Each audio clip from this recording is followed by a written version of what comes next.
Hoş gördük mənim əzizlərim. Bugün sizlərə mən Ulu Borçalımın Kəpənəkçi elinin qürbətdə yaşayıb yaradan şair oğlu Ziyad Novruzoğlu yaradıcılığından gözəl bir şeir paylaşırım.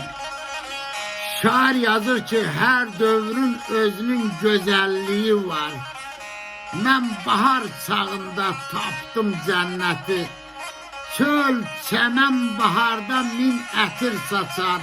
Çiçəkli dağında tapdım cənnəti.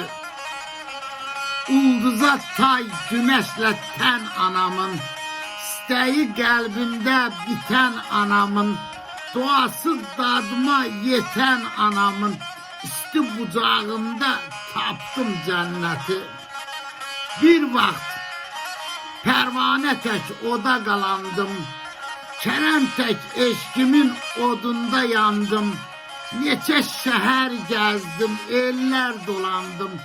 Ata ocağında tapdım cənnəti. Novruzoğlu, gənclik arxada qaldı. Bəxtim yollarımı vətəndən saldı. Başımı dizinin üstünə aldı. Ana qucağında tapdım cənnəti. Ana qucağında tapdım cənnəti. Sağ olun dostlar.